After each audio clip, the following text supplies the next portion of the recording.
اعوذ باللہ من الشیطان الرجیم بسم اللہ الرحمن الرحیم بہ نستعین انہ خیر ناصر و معین وصلی اللہ علی سیدنا و نبینا ابی القاسم محمد وعلی آلہ الطیبین الطاہرین المعصومین لا سیما بقیت اللہ فی الارضین روحی وارواح العالمین لتراب مقدمہ الفدا. تنبیہان. التنبیہ الاول تداخل المسببات.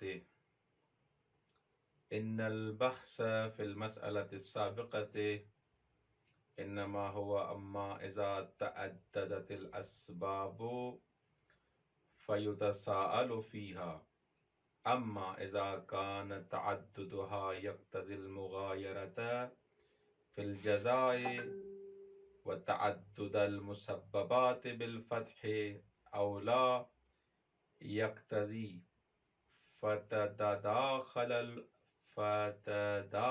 الاسباب وينبغي ان تسمى بمسألة تداخل الاسباب.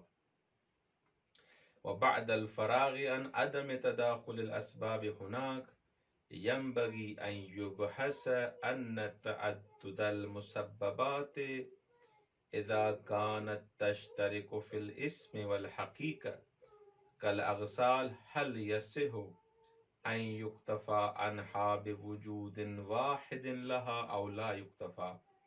وهذه مسألة أخرى غير ما تقدم تسمى بمسألة تداخل المسببات وهي من ملحقات الأولى والقاعدۃ فیہا ایضا عدم التداخل. آج جو ہماری گفتگو ہے مقام ثانی کے بارے میں جو ہم نے گفتگو کی تھی وہ دو تنبیہ ہیں، یہاں پر ہم ان کے بارے میں گفتگو کریں گے.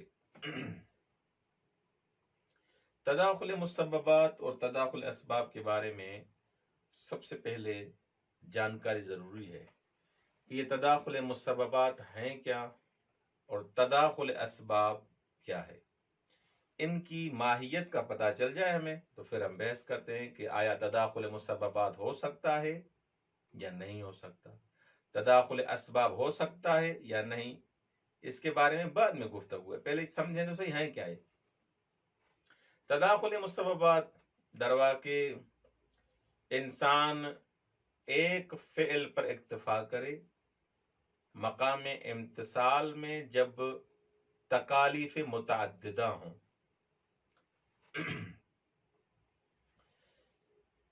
یہ اس صورت میں جب ہم عدم تداخل کے قائل ہو گئے کہ یہ جو اسباب ہیں، اسباب اگر متعدد، شرائط اگر متعدد تو جزا بھی متعدد. ظہور شرط مقدم تھا کس پر؟ ظہور جزا پر. وہاں پر کیا تھا؟ عدم تداخل اسباب کے ہم قائل ہوئے. علامہ مظفر کا رحمت اللہ علیہ کا جو نظریہ تھا کہ عدم تداخل اسباب، کہ اگر اسباب متعدد پائے جاتے ہیں تو بالآخر جزایاں بھی تکرار ہوگی. اچھا، فرق کیا ہے تداخل اسباب اور تداخل مسببات میں؟ جو عربی جانتے ہیں ان کے لیے تو واضح ہے. تداخل اسباب میں چند تکلیفیں، چند ذمہ داریاں انسان پر لاگو نہیں ہوتی، لیکن تداخل مسببات میں کیا ہوتا ہے؟ پہلے سے ہی متعدد تکالیف ہوتی ہیں، مکلف کے گردن میں مختلف ذمہ داریاں، مختلف واجبات، متعدد واجبات انسان کے ذمے ہوتے ہیں، لیکن انسان چاہتا ہے کہ ایک عمل سے ان ساری ذمہ داریوں سے بری ذمہ ہو جائے. تکالیف متعددہ لیکن بعمل واحد ویرید ان یمتثل، اسے کہا جاتا ہے تداخل مسببات. اگر مسبب زیادہ ہیں، متعدد ہیں، آیا ان کو ملا کے ایک عمل کیا جائے، کر سکتے ہیں یا نہیں کر سکتے؟ یہ بحث ہے. آغا مظفر کا جو نظریہ تھا جو تداخل اسباب میں تھا وہ یہ تھا کہ اسباب میں تداخل نہیں ہوتا. هو قائل بعدم تداخل الاسباب. اگر سوال آئے کہ ما هو رأی المصنف حول تداخل الاسباب تو یہاں پر رأی مصنف کیا ہے؟ هو قائل بعدم تداخل الاسباب. اب بحث یہاں پر یہ ہے کہ اسباب کا تداخل نہیں ہوگا، جتنے سبب ہوں گے اتنی جزائیں ہوں گی. لیکن آیا مسببات اگر متعدد ہیں پھر آیا ان میں بلاخر تداخل ہو سکتا ہے یا نہیں؟ آیا مکلف یہ کر سکتا ہے کہ ایک عمل سے کئی ذمہ داریوں سے اپنے آپ کو بری ذمہ کر دے؟ مثال کے ساتھ آپ کو سمجھاتا ہوں. کچھ یہاں پر وجوہات ہیں. کبھی ایسا ہوتا ہے کہ مسببات جو ہوتے ہیں وہ اسم میں مسمى میں ایک حقیقت ہوتے ہیں.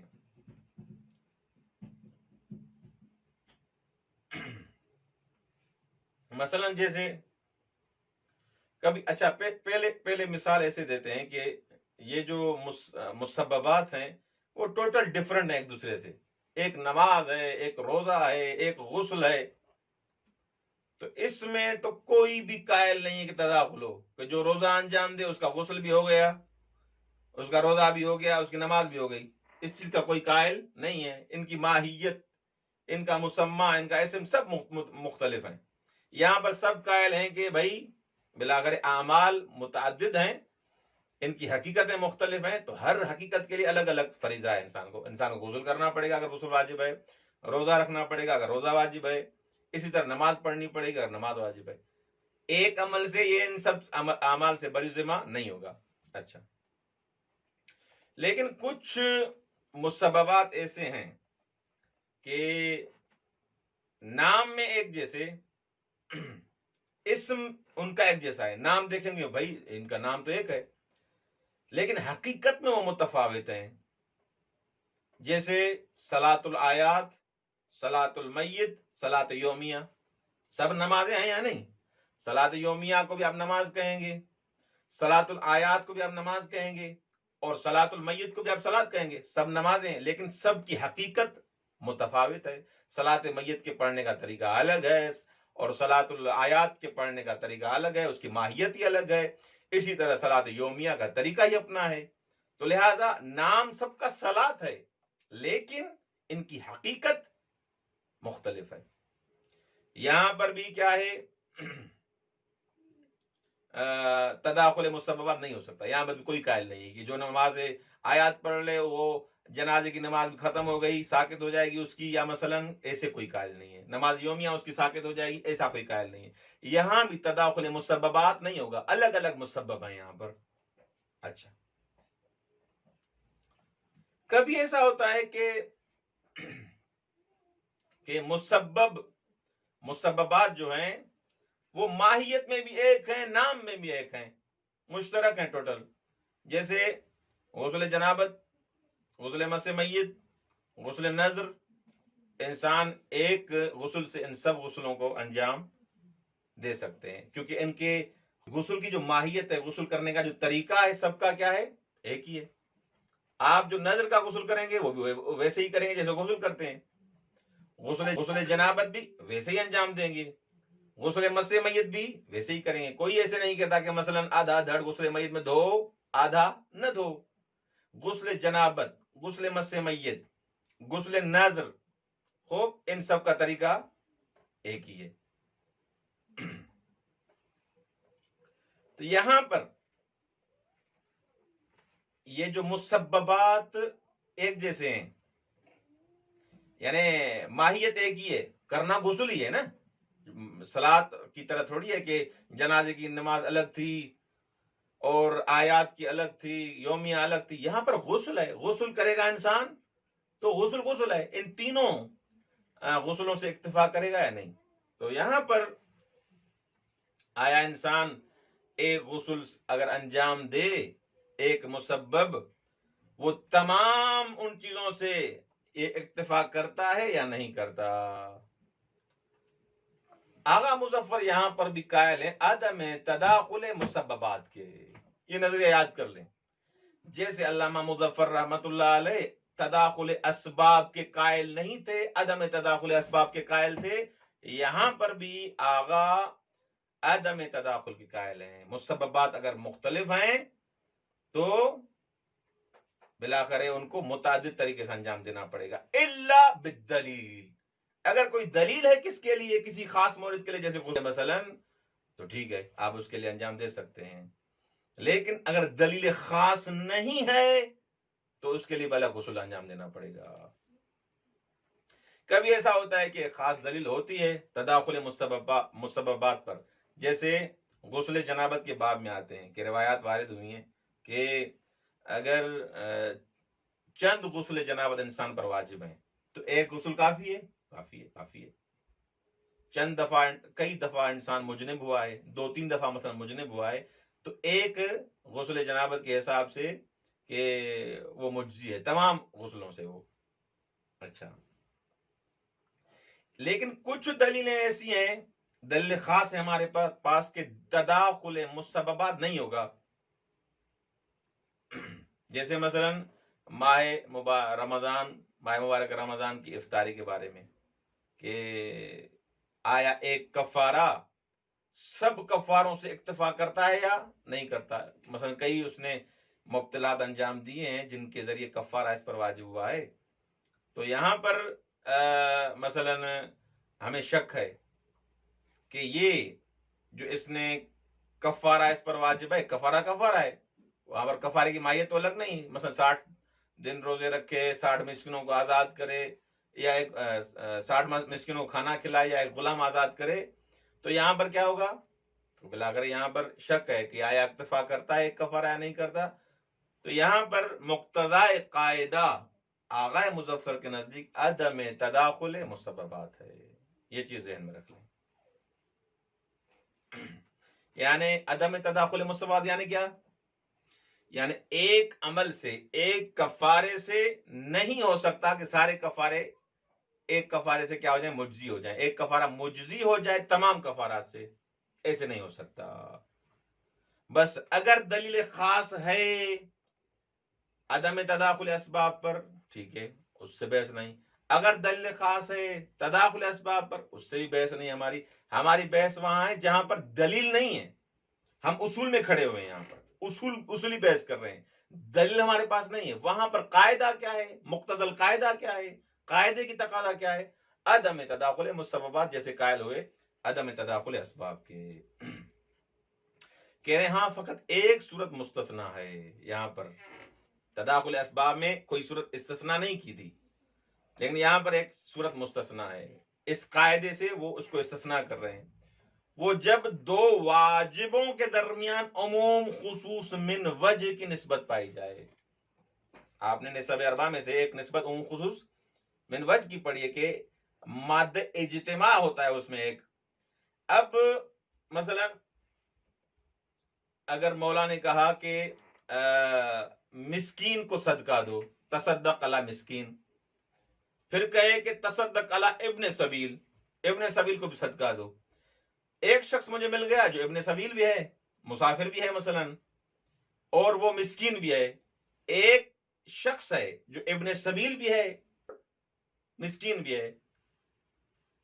یہ دونوں چیزیں ایک شخص میں اکٹھی ہو گئیں تو یہاں پر امتصال ہو جائے گا. یعنی ضرور نہیں یہاں پر کہ آپ ابن سبیل کو الگ دیں صدقہ اور بالآخر مسکین کو الگ دیں. ایک ہی شخص جو ابن سبیل ہے، ایک ہی شخص جو مسکین ہے، اس کو آپ دے سکتے ہیں. یہ اس صورت میں جب ان دو واجبوں کے درمیان عموم خصوص من وجہ کی نسبت پائی جائے. بس اصل مقتضی قاعدہ کیا ہوا؟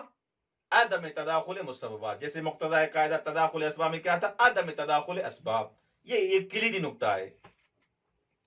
اصل عملی کیا ہے؟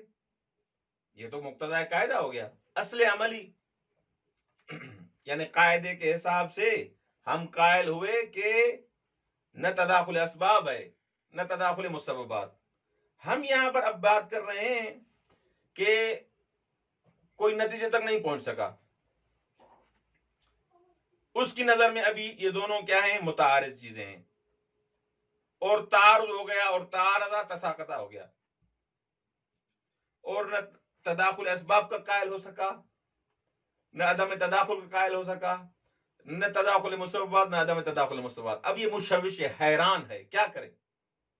اس سے فیصلہ نہیں ہو رہا. یہاں پر اصل عملی کیا کہہ رہی ہے؟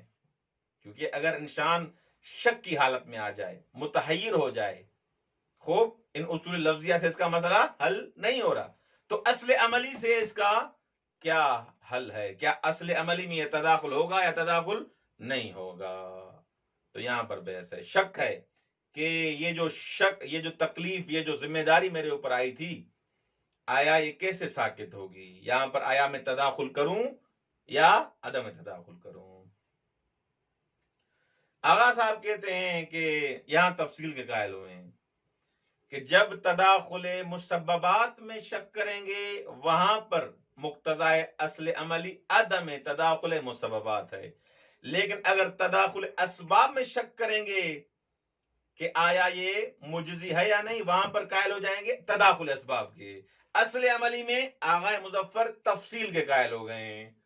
یہ اس بات کو، اس نقطے کو بالکل آپ یاد کیجئے گا. یہ سوال میں، یہ امتحان میں سوال آ سکتا ہے، لجنا کے امتحان میں یہ سوال آ سکتا ہے کہ دیکھیں وہاں پر آغا صاحب دونوں میں عدم تداخل قائل ہو گئے، لیکن اصل عملی میں تداخل اسباب میں تداخل کے قائل ہیں، لیکن تداخل مسببات میں عدم تداخل کے قائل ہیں. ان کا ریزن بھی آغا صاحب نے بیان کیا ہے. انشاءاللہ العزیز اس ریزن کو اور سبب کو بھی انشاءاللہ پڑھیں گے. تنبیہان: تداخل المسببات ان البحث في المسألة السابقة انما هو اما اذا تعددت الاسباب فيتساءل فيها اما اذا كان تعددها يقتضي المغايرة في الجزاء وتعدد المسببات بالفتح او لا يقتضي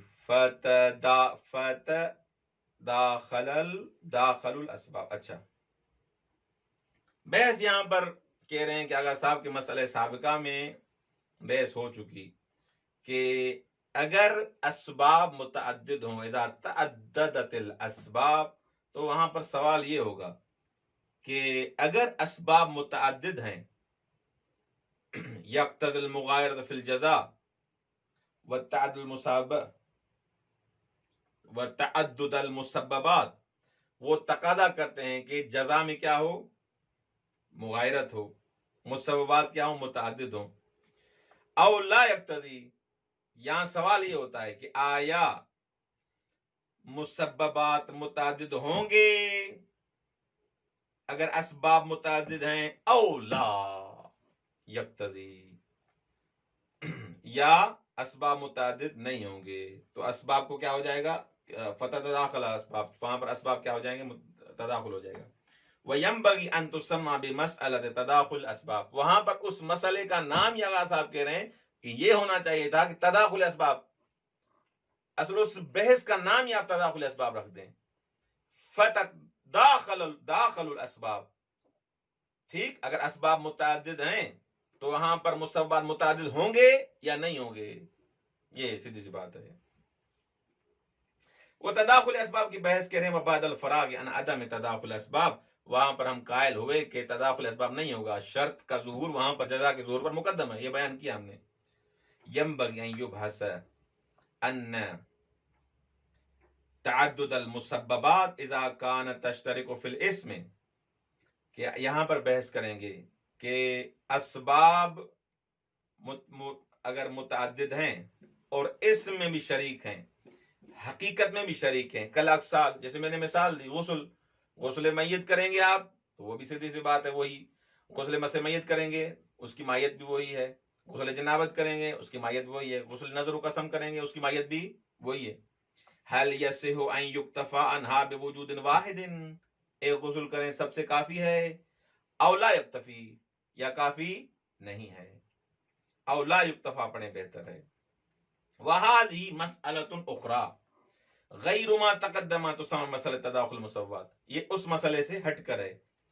والقاعدة فيها ايضا عدم التداخل، قاعدہ کیا ہے، قانون کیا ہے یہاں پر؟ عدم تداخل مسببات.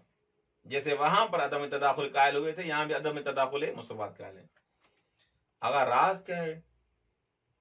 کہ راز یہ ہے کہ ان سقوط الواجبات المتعددۃ بفعل واحد، کہ متعدد واجبات کا ساقط ہونا ایک فعل سے، واجبات زیادہ ہیں، ایک فعل سے ان کا ساقط ہونا، بری ذمہ ہونا. وَإِنْ أُتِيَ بِنِيَّةٍ أُتِيَ بِهِ بِنِيَّةِ امتثال الجمیع يحتاج إلى دلیل خاص. ایک فعل سے آپ سارے افعال سے آپ بری ذمہ ہو جائیں، اس کے لیے دلیل خاص چاہیے. کما ورد فی الاقسال، جیسے روایات کس میں؟ اقسال میں ہے. بالاکتفاء بغسل جنابت عن باقی الاقسال، آپ غسل جنابت کریں تو باقی اقسال سے، غسل جمع وغیرہ سے وہ کافی ہے. مثلا وورد ایضا جواز الاکتفاء بغسل واحد عن اقسال متعددہ، اور روایات وارد ہوئی ہیں کہ ایک غسل کافی ہے متعدد اغسال سے، غسلوں سے. ومع عدم ورود الدلیل الخاص فإن كل وجوب يقتضي امتثالا خاصا به، اگر دلیل کوئی خاص نہیں ہے، مع عدم ورود الدلیل الخاص، اگر کوئی خاص دلیل وارد نہیں ہوئی تو یہاں پر کیا ہوگا؟ ہر وجوب اس کی تقاضا یہ ہے کہ اس کو امتثال خاص کے ساتھ انجام دیا جائے. لا یغنی عنہ امتثال آخر، ایک امتثال دوسرے امتثال سے آپ کو غنی اور بے نیاز نہیں کر سکتا. وَإِنْ اشْتَرَكَتِ الْوَاجِبَاتُ فِي الْإِسْمِ وَالْحَقِيقَةِ، اگرچہ وہ واجبات اسم اور حقیقت میں کیا ہوں؟ مشترک ہوں، بھلے مشترک ہوں. مولا نے کہا متعدد انجام دو تو متعدد انجام دینا ہے، نام سے ایک ہوئے تو کیا ہوا؟ نعم قد یستثنى من ذلك ما اذا كان بین الواجبین نسبت العموم والخصوص من وجہ. ہاں ایک مورد استثناء کر رہے ہیں کہ دو واجب ہیں، ان دونوں واجبوں کے درمیان جو نسبت ہے عموم خصوص من وجہ کی ہے، وہاں پر کیا ہے؟ استثناء ہے. وہاں پر ایک واجب آپ نے انجام دیا، جیسے آپ نے دوسرا واجب بھی انجام دے دیا، دونوں سے کافی ہے ایک واجب. جیسے تصدق علی مسکین، تصدق علی ابن سبیل، اگر ابن سبیل وہی مسکین ہے تو ایک سے ہی کافی ہے.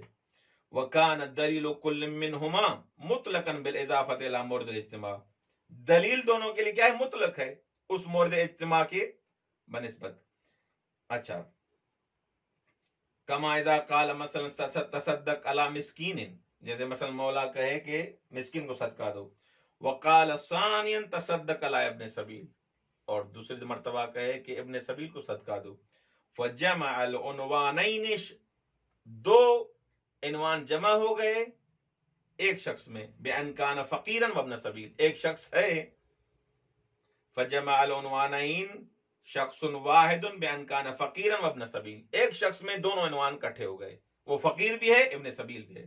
فإن التصدق علیہ یکون مسکتا للتکلیفین، اس کو اگر آپ نے صدقہ دیا تو وہ مسکت ہے دونوں تکلیفوں، یعنی دونوں تکلیفوں سے، دونوں واجبوں سے آپ بری ذمہ ہو جائیں گے.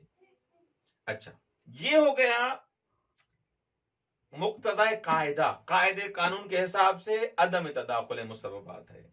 اصل عملی کیا کہتی ہے؟ اب قاعدے سے آپ کا مسئلہ حل نہیں ہوا.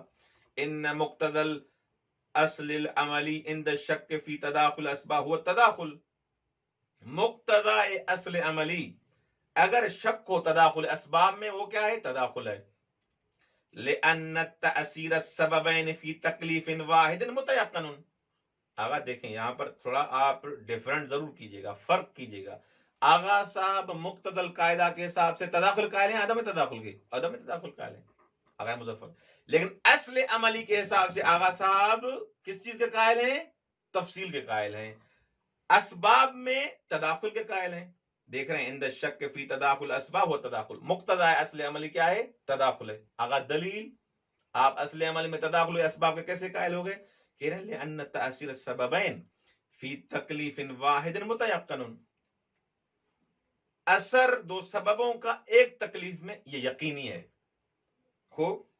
وَإِنَّمَا الشَّكُّ فِي تَكْلِيفٍ ثَانٍ زَائِدٍ، ہمیں شک ہے اضافی تکلیف میں، دوبارہ کے انجام دینے میں، اس میں شک ہے. تو یہاں پر کیا ہے؟ اگر اضافی تکلیف کے دوبارہ اس کو انجام دوں یا نہ دوں، یہاں شک کر رہا ہوں. یہاں پر کیا ہے اصل عملی؟ البراء، والاصل فی مثلی البراء. اگر اضافی تکلیف میں یہ یقینی ہے میرے لیے، یہ کام انجام دینا یقینی ہے، دوسرے کام کے لیے مجھے شک ہے کہ یہ بھی واجب ہے یا واجب نہیں ہے، مولا فرماتے ہیں کیا؟ البراء. اچھا، وبعکسہ فی مسئلہ تداخل مسببات، مسببات میں اس کے برعکس ہے. کیسے؟ فإن الأصل يقتضي فيه عدم التداخل، اصل یہاں پر کیا تقاضا کرتی ہے؟ عدم تداخل کا. ارے بابا وہ کیسے؟ ادھر تداخل ادھر عدم تداخل. یہ اصل عملی کیا کر رہی ہے؟ کہہ رہے ہیں کما مرت الاشارۃ الیہ لانه بعد ثبوت التکالیف المتعددہ. دیکھ رہے ہیں آپ تداخل اسباب میں کیا ہوتا ہے؟ وہاں پر اضافی تکلیف میں یا اضافی واجب میں آپ کو شک ہے کہ یہ اضافی واجب ہے یا واجب نہیں ہے، وہاں پر آپ قائل ہیں کس کے؟ برات کے، عدم تداخل کے، وہاں پر قائل ہیں تداخل کے. ٹھیک، لیکن یہاں پر جو آغا صاحب قائل ہیں دروا کے عدم تداخل کے اصل عملی میں مسبات میں، کیوں؟ کہہ رہے ہیں لأنه بعد ثبوت التکالیف المتعددہ، کیونکہ ایک چیز ثابت ہے کہ تکالیف متعددہ ہیں. یہ نماز واجب ہے، یہ نماز واجب ہے، یہ نماز واجب ہے، اس چیز کا کفارہ واجب ہے، اس چیز کا کفارہ واجب ہے، اس چیز کا کفارہ واجب ہے. مثلا تکالیف متعددہ یہاں ثابت ہے، شک نہیں ہے، یقیناً ثابت ہیں ذمہ داریاں. اچھا، بتعدد الاسباب یشک فی سقوط التکالیف، اب مجھے شک ہے، یقین ہے کہ یہ ذمہ داریاں کفارے مجھ پر واجب ہیں، مجھے یقین ہے مجھ پر 3 نمازیں مثلا واجب ہیں، درست. اچھا، یشک فی سقوط التکالیف، اب مجھے شک ہے کہ آیا یہ جو کفارہ ہے ایک سے کام ہو جائے گا یا 3 کفارے الگ دوں. شک ہے نا اضافی میں، یقین تو ہے تینوں میں. خوب، اب اس کے سکوت کا مجھے شک ہے کہ یہ آیا ساکت ہے یا ساکت نہیں، یقین ہے کہ ہیں، اب شک کر رہا ہوں اس کے سکوت میں. لو فعل فعلا واحدا، اب میں شک کر رہا ہوں کہ اگر ایک کام انجام دوں کیا یہ سارے ہو جائیں گے، اس میں شک کر رہا ہوں ایک سے، یعنی یہ ثابت ہے کہ مجھ پر 3 واجب ہیں. اب شک اس بات میں کر رہا ہوں کہ ایک سے تینوں کام ہو جائیں گے یا نہیں ہو جائیں گے. 3 ثابت ہے میرے لیے، 4 چیزیں 5 چیزیں واجب ہے میرے لیے، وہ ثابت ہیں. اب شک کر رہا ہوں کہ ایک کام سے یہ 5 ساکت ہو جائیں گے یا نہیں. تداخل اسباب میں کیا تھا؟ یا اضافی میں شک تھا، اضافی میں شک تھا کہ اضافی واجب ہے یا واجب نہیں ہے، ہوگا یا نہیں ہوگا. تو وہاں پر کیا ہے؟ تداخل اسباب. کیوں؟ کیونکہ برات جاری کر رہے ہیں. یہاں پر اضافی میں شک نہیں ہے، یہاں پر یہ بات ثابت ہے کہ 4 چیزیں مجھ پر واجب ہیں. اب شک اس بات میں ہے، واجب میں نہیں، اب شک اس بات میں ہے کہ ایک کام جو دوں گا، انجام دوں گا، ان 4 سے کافی ہے یا کافی نہیں ہے. آغا صاحب کہیں کافی نہیں ہے، عدم تداخل اسباب کے قائل ہیں. ومقتضى القاعدہ فی مصری الاشتغال، یہاں الاشتغال ہے، الاشتغال الیقینی یستدی الفراغ الیقینی، یہاں پر آپ کو اس کام میں مشغول ہونا ہے.